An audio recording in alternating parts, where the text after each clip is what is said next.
a session presented by Google, please welcome the Director of Travel and Local Search Partnerships, EMEA, at Google, Yannis Simaiakis, in discussion with Skift President Carolyn Kremins. No better segue. I think they were just talking about innovation. We're going to talk about innovation, right? Great. Yes, let's do it. So Google has always been on the forefront of innovation.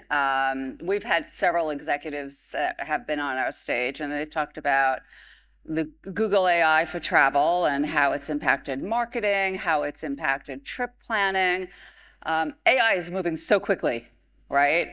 So bring us up to speed. Like, what are the best use cases for AI when it comes to travel today? It's a big question, It's a big Carolyn, question. But let's start with the user first of all, and I'll try to touch upon a couple of things, and then we can deep dive as needed. Sounds good. Sounds great. Look, I think as we all know, travel planning is a very complicated, nonlinear process. If we start with discovery and exploration, that's an area where AI can help a lot. We know from research that 3 out of 5 travelers don't know where they want to go when they start looking for a trip, and we see that at Google as well. We see many open-ended queries, like flights to Europe or honeymoon resorts. So this exploration and discovery components are areas where AI can help a lot. Then moving further on to planning, we all know that this can be quite nightmarish, right? You have multiple points in time, multiple sessions, sometimes multiple people trying to organize a trip, kind of making that more seamless, reducing friction and more fun. It's another area where we think AI can help a lot. And finally, what's very important to many of us in the audience is, finalizing, making the decision, making the booking. And that's, again, can be quite overwhelming when it comes to, finally booking hotels, right? Paying for that price. So giving the confidence to the traveler that they're making the right choice. That's also an important area of application. If we look now from the business perspective, right? Again, if we start focusing on the user and capturing that moment, it's a lot about inspiration. And again, we know from research that 1 out of 3 travelers, when they make a purchasing decision, inspiring content is important. So having rich content out there is a big opportunity. Then, of course, using this content to fuel growth. AI is not new in advertising, of course, but now we have much more capability. And finally, taking a step back and using AI to drive overall, I suppose, operational efficiency, sustainability, some of the things that Hor also talked about. Those are areas where we see a lot of opportunity for businesses.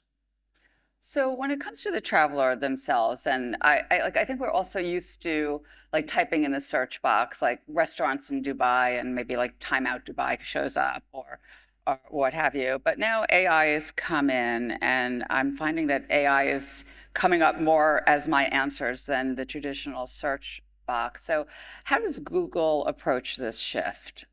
We'll continue with big questions this morning. I think only big questions. I mean, it's great that you actually mentioned search, because what we have found out over time is that search is never really solved, right? It keeps evolving, and people keep coming, with new questions and expecting more and better answers, right? And that's kind of where we're focusing on, and we see that the AI can help a lot. So the first one is actually being able to provide richer answers to questions like the one you mentioned, restaurants in Dubai or hotels in Mexico. Very broad question. Try to understand context, user needs, and actually be helpful at those moments of very broad queries, right?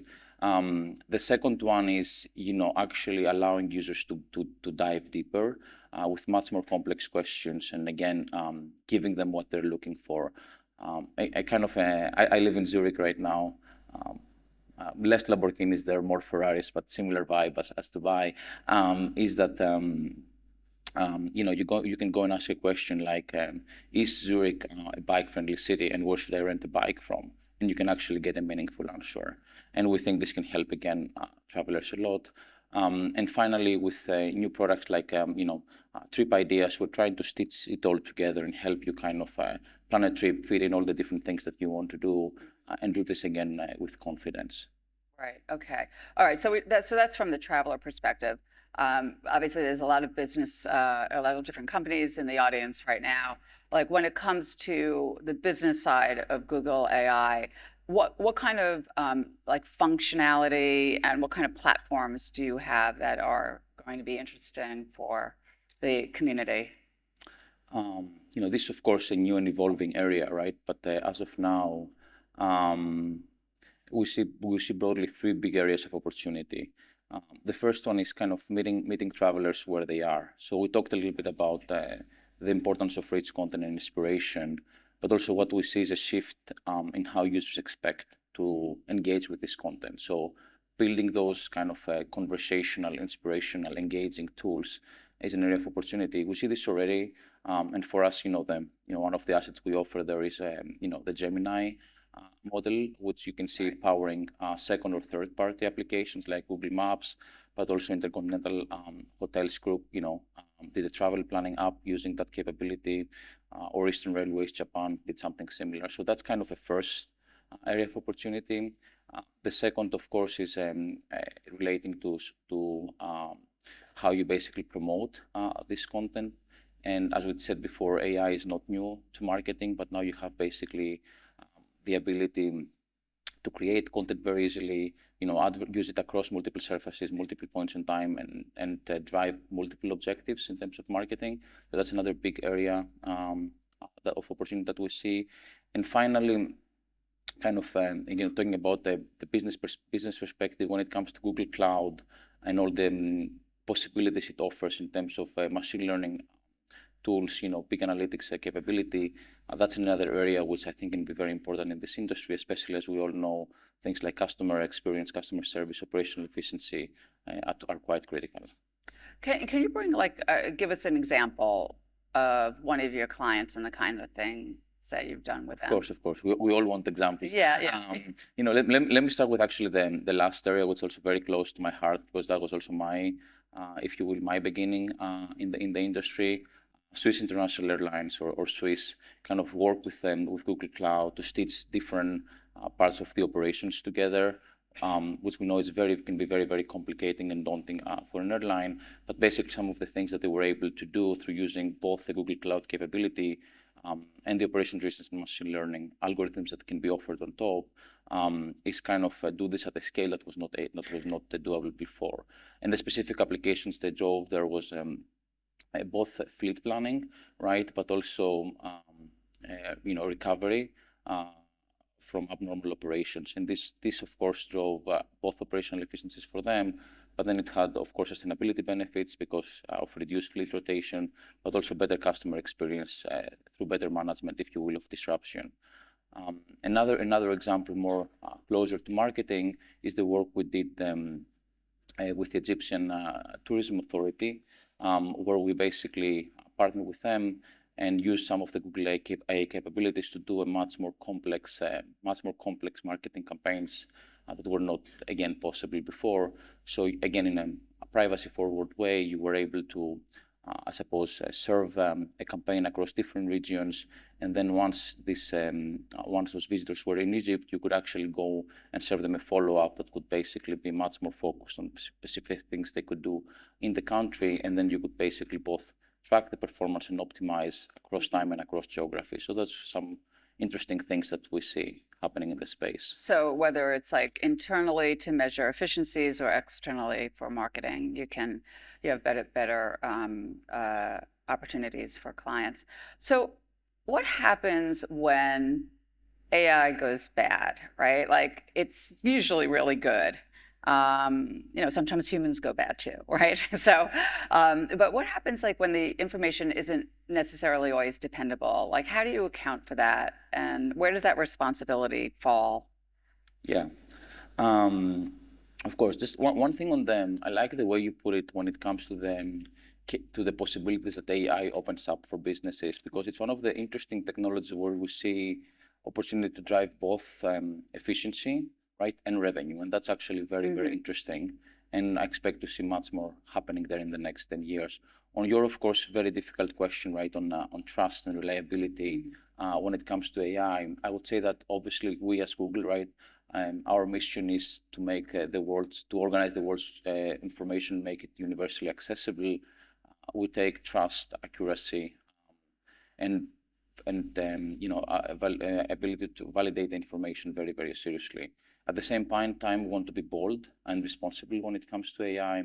So we try to tackle this, if you will, multi-objective problem in a few different ways. The first one is transparency. So label and inform the user when something's AI generated, so they can actually understand that and also be able to give us feedback when things go wrong. The second one is we couple AI with our other proprietary technologies such as grounding, just to be able to validate the information that is being given to the user through real data and live data from the internet. So you basically can have information that is both helpful and grounded. And finally, we provide links, right? So people can actually dig deeper, look at the sources, and find out more. And we see them actually engaging a lot with this. And finally, right, we're Google, we want to continue serving websites and being able to access the internet. And that's something that we want to do more of, and especially in the travel space, we want to bring richer content to the user, things like discussions, forums, UGC, etc.